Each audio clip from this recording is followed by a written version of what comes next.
Медсестра брала у меня кровь из пальца на улице. Ну ничего, тогда в роддоме оставишь. Потом просто я не разражусь, у меня будет железобетонная матка. Меня никто не брал из других гинекологов, и вот мы к ней попросились, и она вот типа снизошла меня взять. Я не стала ничего просто у нее уже спрашивать, потому что у меня вот тут подкатывало.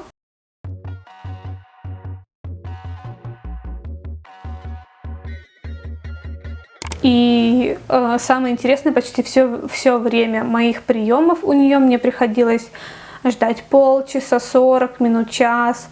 Чтобы вы понимали, это я ждала в зале ожидания, а мужа туда не пускали, потому что типа у них пандемия, карантин, и нельзя сколько-то там человек, чтобы были в зале ожидания. То есть ему приходилось просто в холод сидеть в машине и ждать, пока я приду. Но при этом никто передо мной не извинялся за то, что меня приняли позже. Но если я вдруг на 10 минут опоздаю, то по мне проедутся как по асфальту. Ну вот такой вот у меня доктор. И вы знаете, все время такое с ней ощущение, как будто ты что-то должен. Такое ощущение, что она вот делает одолжение тебе, что она тебя приняла.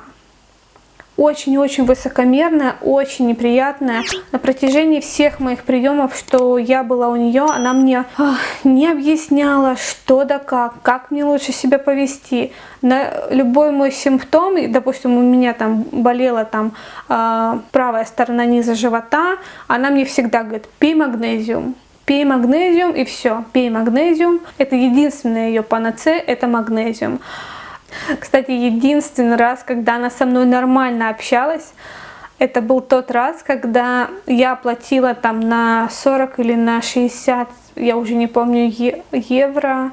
У меня вышли анализы, на 60 евро у меня вышли анализы дополнительные, которые мне пришлось у страховки просить, чтобы они оплатили эти анализы. Там было больше, там порядка 10 было пунктов анализов, они мне сказали, что оплатят только 2. И в тот момент она просто со мной вот так прям сисюкалась, потому что ей пришло не по стандарту дать дополнительная услуга. Это был единственный день, когда она со мной нормально общалась. Ничего нормально, мне не объясняла вообще со мной. По сути, у меня консультации нормального гинеколога не было. Даже просто элементарной какой-то элементарной женской поддержки, когда там в каких-то моментах я переживаю, она просто тупо отмазывалась, что ничего не объясняя, что пей магнезиум. На все у нее было пей магнезиум. Иногда я думала все-таки поменять врача, потому что мне было очень дискомфортно с ней находиться было. Даже у меня был случай, когда я пришла и просто, извините за выражение, после предыдущего пациента никто не поменял вот эту вот одноразовую простынь, то есть сидела передо мной женщина, да, и вот это вот, ну вот как есть вот эти рулоны для кухни бумаги, есть специально такие рулоны для приема врача, то есть после каждого пациента они должны срывать предыдущий, обрабатывать и новый стелить. И, соответственно, все там остальные вещи они должны тоже обрабатывать. Она мне говорит: садись, а я не сажусь, потому что там, извините, другой человек сидел. Откуда я знаю, может, у этого человека какая-то болезнь, мало ли что. Да, господи, ну как бы это элементарная гигиена. И когда я попросила ее как бы, ну, поменять это все, вы бы видели ее лицо. И получается, я постоянно, каждый прием, это было очень напряжно в плане того, что ко мне ужасно, по сути. Она довольно-таки высокомерно ко мне относилась, но пиковой точкой стал самый последний у нее прием. Вначале мне не понравилось то, что мне должны были сделать расширенный ультрашаль. Это расширенный УЗИ, на котором смотрят, нормально ли развивается плод. Перед тем, как я пришла на прием, дали бумажку на согласие, что мне это будут делать. Я, естественно, перевела ее с помощью переводчика, потому что там все по-немецки логично. Вот. И там было указано, что мне, оказывается, первое УЗИ уже делали, ну, первый ультрашаль. А это будет как бы, ну, я как бы согласилась на 2, расширенный и обычный, потому что, ну, как бы, это в моих интересах. Кстати, скрининг здесь не делают. За скрининг ты должен заплатить. И он как бы стоит как бы, ну, денег нормальных. Там то ли 200, то ли 300 рублей. Девчонки говорили, стоит скрининг. Я скрининг не делала, и мне даже, ну, естественно, никто не предлагал делать. Вот.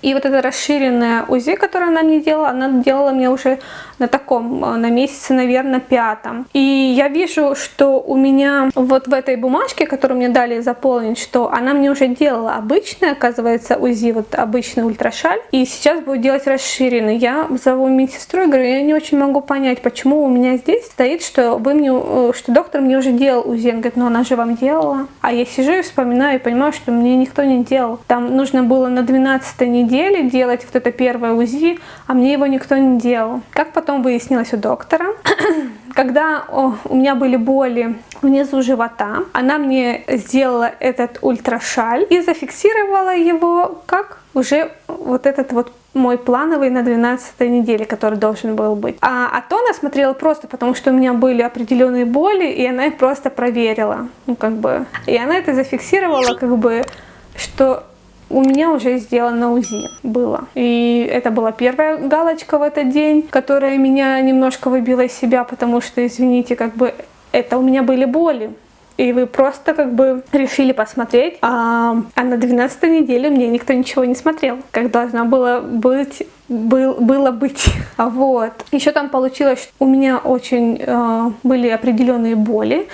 И я ей это все описала. Я думала, что я немножко застудилась, но так как я не люблю принимать всякие лекарства и препараты, я выбрала там народную медицину. Она высмеяла, причем это было так, ну чё, рассказывай, чем ты там лечилась? Я говорю, ну я ничем не лечилась, потому что я как бы не знаю, я вот вам рассказываю вот мои симптомы, и вот то, что я просто вот пила вот ягодки настоянные, как бы тут ничего такого нет. Она просто это высмеяла и сказала, пей магнезию. А самое, что интересное, что на протяжении вот моей беременности, которую вела она именно, ту часть, я один раз попала в больницу, у меня были очень сильные боли, очень колол сильный живот. И у меня подруга медик, и она сказала, что, скорее всего, у тебя тонус, давай мы тебя лучше свозим в больницу, и там тебя все посмотрят.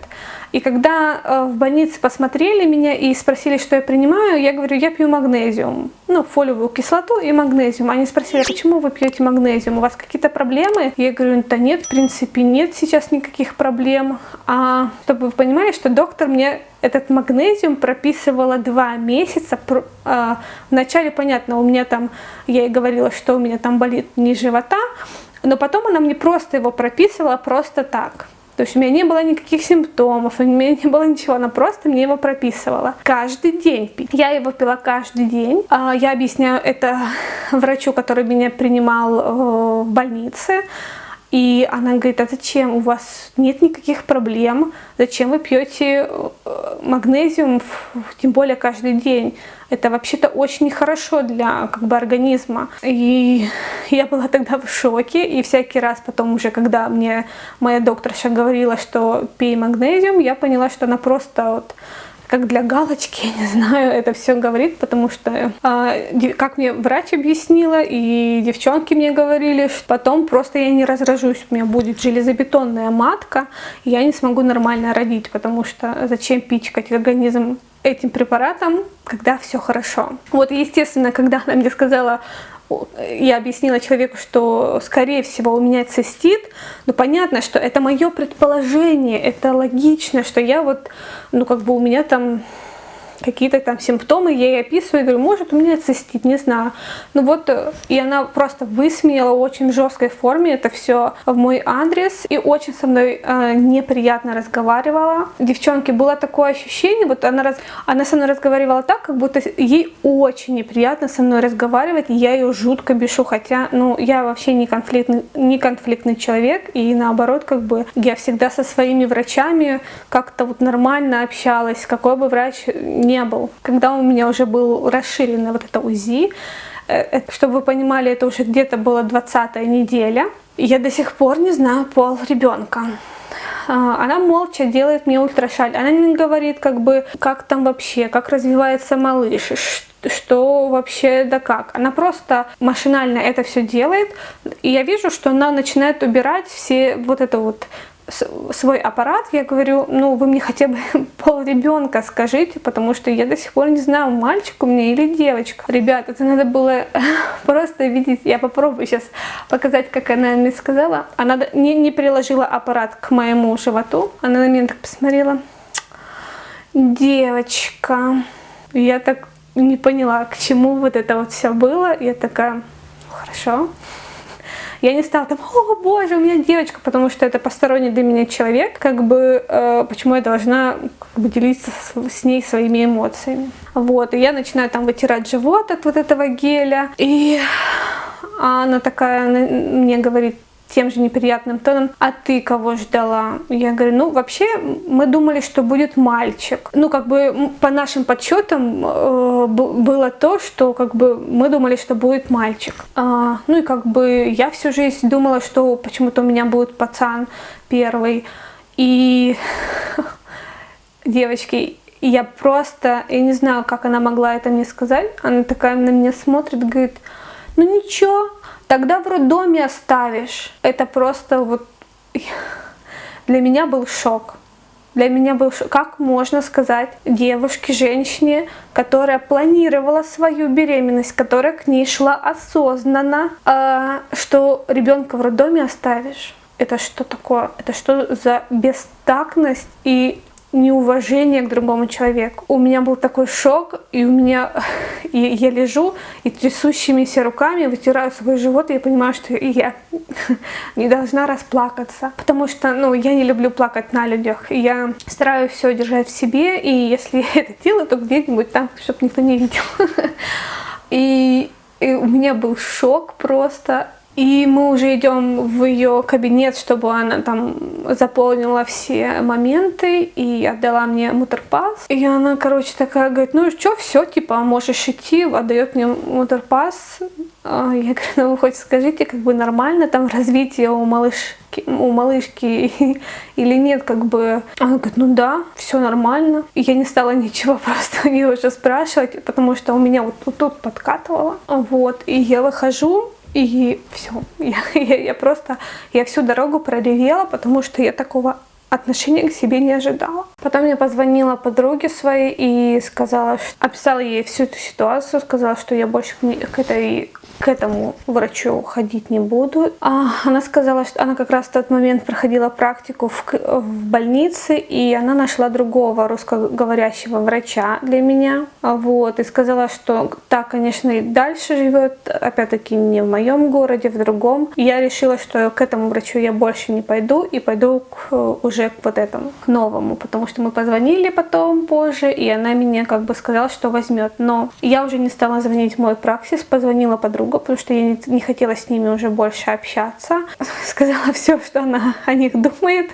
Вот. Получается так, что объясняет медсестра, что не могут отменить мой термин. Видите ли, потому что у меня назначен анализ на сахар, а у следующего врача неизвестно еще, когда они мне сделают анализ на сахар. Вот. В итоге мне пришлось идти к этому врачу опять. И это было довольно-таки странно, потому что во-первых, подруга высказала все, что она о них думает, и как они меня довели до слез в последний раз, и что мне было очень некомфортно с ними, когда я была у этого врача.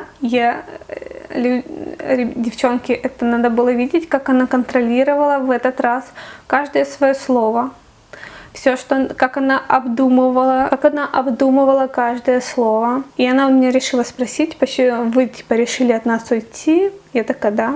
Я была готова к этому разговору. Я выстроила определенный, наверное, мне кажется, щит, чтобы мне было легче с ней общаться, потому что чтобы не было ни эмоций, ничего, чтобы я не высказала все, что я о ней думаю. Вот. И когда она спросила, говорит, почему вы решили от нас уйти, Я говорю, мне с вами некомфортно как бы работать, мне с вами некомфортно находиться. И она сказала такую фразу, мне было немножко смешно и странно, почему она решила так. Она говорит, мы же вот вас взяли, как она объяснила, что типа меня никто не брал из других гинекологов, и вот мы к ней попросились, и она вот типа снизошла меня взять. Я говорю, нет. Я говорю, вообще это все было не так. Был как бы другой гинеколог, просто у меня был выбор, мне нужен был просто русскоговорящий гинеколог, и я только из-за этого пошла к ней. На самом деле я потом, когда уже ходила к ней на приемы, мне девчонки говорили, какая она отвратительная, что они от нее просто бежали, девчонки, которые не планировали беременность, то есть просто они ходили к ней как обычному гинекологу, думала, может у нее какая-то неприязнь из-за того, что я беременна или что-то в этом роде, но на самом деле у нее просто какое-то ужасное отношение к женщинам, вот. И как они объяснили, что как бы девчонки были просто в шоке от этого доктора, от нее все бежали, но я, видимо, самая стойкая была довольно-таки долго у нее, почти полгода. Вот, когда она вот это мне сказала, что нет, мне просто нужен был русскоговорящий врач. И она сказала, а что, вам сейчас не нужен русскоговорящий врач? Я говорю, во-первых, я больше не могу как бы находиться в таком дискомфорте, во-вторых, потому что я нашла другого доктора. И она тоже разговаривает по-русски. Она пыталась узнать, что за доктор, и я сказала, что я не помню, в каком она городе находится, потому что думаю, мало ли сейчас она ей начнет названивать и просить, что, не знаю, вдруг у меня такое возникло ощущение, что начнут уговаривать, чтобы она меня не брала к себе в свой праксис. Видели, сколько желчи в человеке было? То есть вот у нее она где-то вот здесь вот аж клокотала эта желчь, но она не могла ничего поделать, потому что, видимо, может, как-то боялась, что я там. Потому что подружка сказала ей, если вы доведете ее до слез, я просто вызову полицая, и вы будете уже разговаривать совершенно в другом русле. Вот, видимо, ее как-то это сподвигло, чтобы ничего мне не высказывать в моем последнем приеме у нее. Вот, поэтому я от нее ушла, и слава богу. Вот. Доктор, к которому я сейчас хожу, я очень ей довольна. Это вот настолько колоссальная разница, когда человек тебе все объясняет. Допустим, у меня какие-то есть вопросы, она мне все досконально объяснит, все объяснит, куда мне пойти, что сделать, как это лекарство пить. Вот эти вот все моменты, то есть как бы я очень жалею, конечно, что я к ней не попала, когда у меня только это все началось, потому что, может быть, все было совершенно по-другому, вот, но она очень меня хорошо понимает, она очень хорошо мне все объясняет. Наконец-то я себе нашла доктора, с которым мне просто, комфортно находиться. И она старается там лишний раз обязательно мне объяснить, что мы делаем, для чего мы это делаем, вот, какие там могут быть последствия или что-нибудь в этом роде, как бы очень-очень грамотно ко всему относится. Вот, поэтому, девочки, мальчики, врачи бывают разные, неважно, Россия это или Германия. И я как бы никогда не считала, что в России плохие врачи. Везде есть плохие и хорошие. Тут на кого попадешься. Допустим, мне очень повезло в России и с моим первым гинекологом, и с последним моим гинекологом. Как видите, здесь мне с первым моим гинекологом не повезло. Вот, со вторым все по-другому совершенно. Поэтому я реально от той просто убежала, потому что, я, если честно, уже до того, как подружка сказала, что она нашла мне другого русскоговорящего гинеколога, я уже думала плюнуть на все мои принципы, на то, что я не знаю немецкий язык, я уже думала просто пойти к этому поляку, чтобы я потому что начала переживать, что, может, у меня вообще беременность плохо проходит, а я и не знаю, потому что со мной не общается этот доктор. Так что вот такой вот у меня был опыт с моим предыдущим доктором. Кстати, еще такой момент, когда я сдавала сахар у первого вот этого своего доктора, тебе дают стакан с сладкой водой, вот, и ты должен весь стакан выпить, и через час тебе должны взять кровь из вены. И получилось так, что у меня еще должны были в этот день зачем-то взять кровь из пальца. В этот день была более-менее хорошая погода, и все пациенты ждали не в комнате ожидания, как обычно, а ожидали на улице на лавочке. Причем там была всего одна лавочка и пару стульев, а так как все люди незнакомые, да, то есть все должны быть на расстоянии 1,5 метра друг от друга, то есть получается кто-то стоял, а кто-то сидел. Для меня было странно, что медсестра брала у меня кровь из пальца на улице. То есть она не завела, у них есть специальная отдельная комната, где они берут обычно из вены кровь или делают какие-нибудь уколы. И она брала у меня кровь из пальца прямо на улице. Для меня это было странно. Но в России у нас такого нет, чтобы на улице тебе вот так вот брали анализ такой, вокруг посторонние люди. Вот. И самое, что интересное, когда я лежала на кушетке у вот этой последнего доктора, и мне как раз в этот момент брали кровь из вены уже на сахар.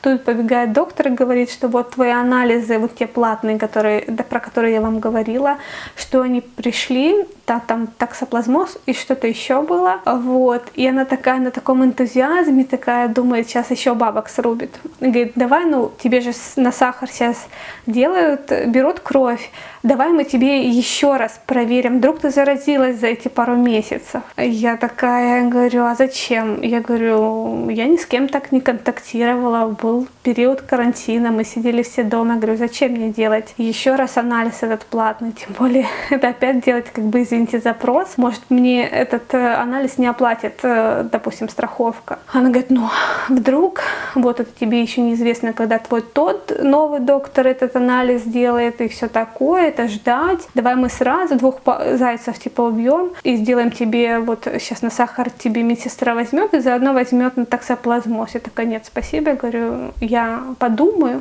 а потом уже решу. То есть, соответственно, я подумаю, уже решу со своим новым доктором, а не с ней. И она, конечно, там скривилась, потому что, видимо, ожидала, что все-таки прокатит, сорвать еще немножко денег с меня. Вот. Так что вот так вот, ребят.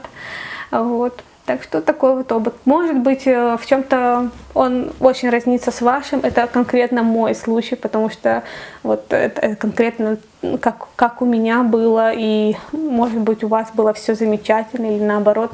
Обязательно напишите свою историю в комментариях. Я думаю, это будет очень полезно другим девчонкам. На сегодня я с вами прощаюсь. Я очень рада, что вы были сегодня со мной и что вы смотрите мое видео очень активно. Вот. А на сегодня это все. Всем спасибо, всем пока.